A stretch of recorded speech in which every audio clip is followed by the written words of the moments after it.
تو میں نے کہا ظاہری بات ہے میری بہن ہے.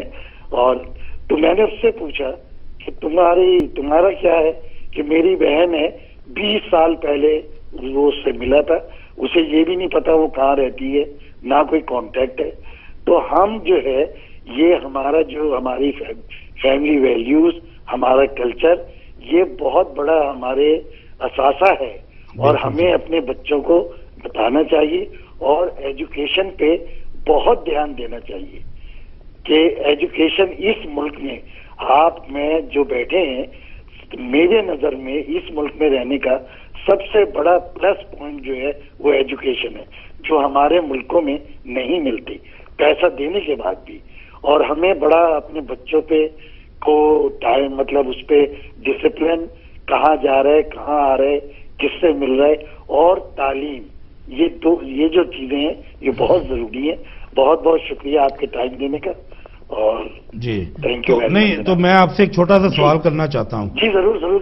جی تو اسلم صاحب, یہ کیا آپ سمجھتے نہیں یہاں کا قانون جب بچے 18 سال کے ہو جاتے ہیں تو قانون ان کو سارے رائٹس دیتا ہے, تو کیا آپ نہیں سمجھتے کہ بچے جب ماں باپ کے سامنے کھڑے ہو جاتے ہیں یا اپنی مرضی سے موو کرنا شروع کر دیتے ہیں, اس میں اس قانون کا عمل دخل ہے, اس کو آپ کس طرح کنٹرول کریں گے؟ جی اس کا میں آپ کو بتاؤں. جی دیکھیے, جی ہیلو. جی آپ کی آواز آ رہی ہے. جی دیکھیے, جب آپ تو 18 سال سے پہلے, یعنی یہ نہیں کہ آپ بچے کو 18 سال یا 17 سال میں اپنا بتانا شروع کریں, وہ تو بچپن سے سیکھتا ہے. اور جن گھروں میں ڈسپلن ہے ان کے بچے 18 سال کیا 25 سال کے بھی ہو جائے تو ماں باپ کے آگے کھڑے نہیں ہوتے. ایسی بھی یہاں فیملی درست. میں اپنا اب آپ کو بتا دوں, میں خود بینک میں کام کرتا تھا. جی اور بڑی اچھی اللہ کا شکر ہے جاب سب کچھ تھا.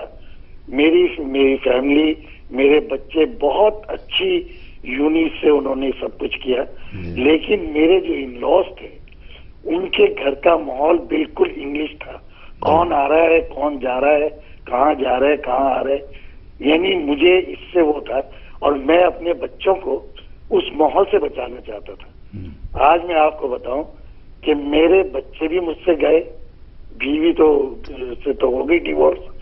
کیا میرا گناہ کیا تھا کہ, اور بہت اچھے بچے تھے, لیکن میرے, آپ تو لا کی بات کر رہے, میرے اپنے ان لاز نے ایسا ان کے ساتھ دہشت کیا کہ وہ انہیں ہی میرے سامنے کھڑا کر دیا. جو یہ کہتے نہیں ڈرتے تھے کہ ہمارے ڈیڈی جیسا ڈیڈی دنیا میں کسی کا نہیں ہوگا. اور آج 7 سال ہو گئے, انفارچونیٹلی کوئی میرا کانٹیکٹ نہیں ہے. سامنے سے گزر بھی جاتے ہیں بغیر سلام کیے, جبکہ میں نے انہیں یہ تربیت دی تھی.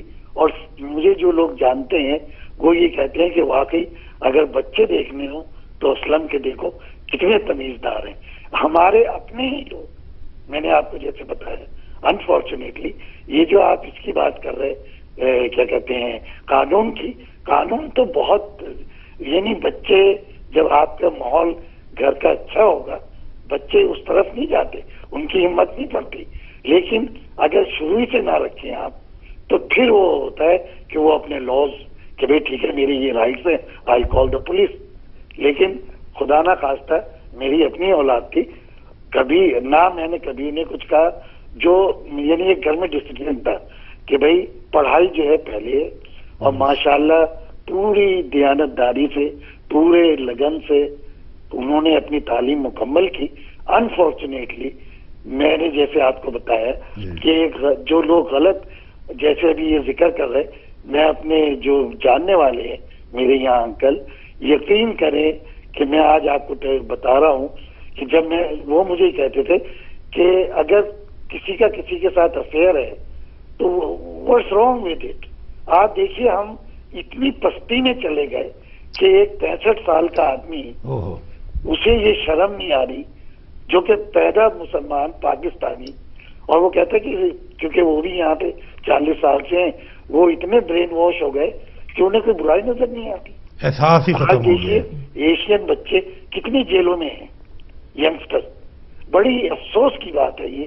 ابھی میں نے ایک چینل پہ دیکھا کہ انہوں نے بتایا more than 10,000 Muslims are in the jail.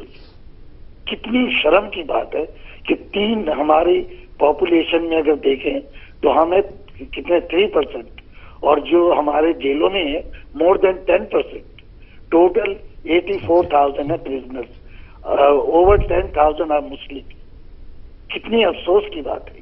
جی اسلم صاحب بہت بہت شکریہ، اور امید کریں کہ نیکسٹ منڈے بھی آپ ہمارے پروگرام میں شامل ہوں گے. جی ضرور. جی تھینک یو، بہت شکریہ. جی تو قیوم صاحب اب سنی ان کی بات ساری، کیا کہیں گے آپ؟ شفیق صاحب دکھ نہیں گل ہے جڑی اسلم صاحب دسی ہے، لیکن حقیقت ہے نا، مگر یہ فیکٹ ہے، یہ ریالٹی ہے. یس. اپنی طرفوں پھر یہ کہ جس طرح اسلم صاحب نے اپنے بچے کی پرورش ٹھیک کی ہے، انہوں نے پڑھایا وغیرہ. میں ایک چھوٹی جی میں تمہیں صحیح گل دساں کہ ایک میرے ملنے والے تے وہ اتنے جلے یو کے آئے تو انہوں نے انگریزی نہیں سی آنی. انہوں نے بچے انگریزی ٹھیک ٹھاک بول لینے سن. انہوں نے گل کی کہ اپنی زبان بند کر دی، اپنی زبان سیکھنے ماریاں انگلش، وہ بچیاں نال صرف انگلش گلاں کر دے رہے. موجودہ وقت ایسا ہو گیا کہ وہ جڑے بچے انہوں نے وہ اپنی زبان ہی نہیں بول سکتے ہوں. اگر وہ اپنے ملک انڈیا یا پاکستان جتنے بھی جان، وہ لکھنے تو اپنے مگر انہوں کو جڑی وہ ہے زبان وہ صرف انگلش ہے. جی چلو جی، پروگرام کا ٹائم بھی ساڈا جڑا نا بالکل. جی ملک صاحب آپ کیا کہیں گے؟ بس جناب شیخ صاحب بڑا اچھا موضوع، ٹائم پھر ختم ہی ہو گیا جلدی آ کے. ایسا ہے جی کہ یہ جو رشتوں کی اگنورنس ہے کسی بھی لیول پہ کسی کو اگنور نہیں کرنا چاہیے. ہمارا فیملی اسٹرکچر یوں ہی خراب ہوتا جا رہا ہے، اور آگے مزید جو وقت آ رہا ہے اور زیادہ ڈیفیکلٹ وقت آ رہا ہے. پاکستان ہو یا یہاں پہ ہو، ایک اپنائیت ختم ہوتی جا رہی ہے، رشتوں میں منافقت زیادہ ہو گئی ہے. اب یہ جو بلڈ ریلیشن شپ ہے وہ اس طرح کی نہیں ہے جس طرح کی واقعی اس کو کردار ادا کرنا چاہیے. تو ہمارا جو لائف کا جو سٹائل ہے، جو اسٹرکچر ہے، وہ چینج ہوتا جا رہا ہے، چاہے پاکستان ہو چاہے یہاں پہ ہو. اس کو ہر گھر کو اپنے آپ کو سوچنا پڑے گا کہ ہماری ریئلٹی کیا ہے. کوئی انسان پرفیکٹ نہیں ہوتا، ہر ایک میں کوئی نہ کوئی پرابلم، کوئی نہ کوئی مسئلہ ہوتا ہے. سوچ ایک نہیں ہو سکتی. اور اگر خلوص محبت سے اگر کوئی رشتہ ہوگا چلے گا تو وہ اس کی لانگ لاسٹنگ سچائی سے زیادہ دیر تک چلے گا. اگر منافقت ہوگی، جھوٹ ہوگا تو زیادہ دیر نہیں چلے گا. تو خدا کے لیے یہ کریں کہ اپنے اندر سچائیاں پیدا کریں، اپنے رشتوں کے اندر، اپنے جذبوں کے اندر. اس سچائی پہ آپ کا فیملی اسٹرکچر جو ہے زیادہ دیر تک رہے اور آگے تک چلے. اگر آپ میں سچائی نہیں ہے، دینداری نہیں ہے، ایمانداری اگر نہیں ہے، اور اس خلوص رشتوں کو لے کے نہیں چلتے تو بہت اچھی بات کی آپ نے، اور بہت شکریہ ادا کرتا ہوں جی آپ کا، آپ اسٹوڈیو میں تشریف لائے. تو جی ناظرین، آپ نے آج کا پروگرام دیکھا، اور ملک صاحب کی یہ بات کہ رشتوں میں سچائیاں پیدا کریں، اور یہی ہر مسئلے کا حل ہے کہ سچ بولنے کی ہمت پیدا کر لیں. جو حقائق ہیں ان سے نظریں مت چرائی جائیں، اور جو ہے اس سے فیس کیا جائے. اچھی بات کو اچھی، بری کو بری کہا جائے. تو میرا نہیں خیال کہ رشتوں میں کبھی اختلاف پیدا ہوگا. تو ہمارا ایک حصہ ہو سکا نیکسٹ جو ہے اپنا نیکسٹ پروگرام میں ڈسکس کریں گے اب، کہ جو لوگ یہاں سے پیسہ کما کے پاکستان میں انویسٹمنٹ کرتے ہیں، وہ پیسہ بلاک ہوتا ہے، وہ کس کام آتا ہے. تو نیکسٹ پروگرام ہم اس ایشو پہ کریں گے. اپنا گرد و نواح سب کا خیال رکھیں. ہمیں اجازت دیں. اللہ حافظ.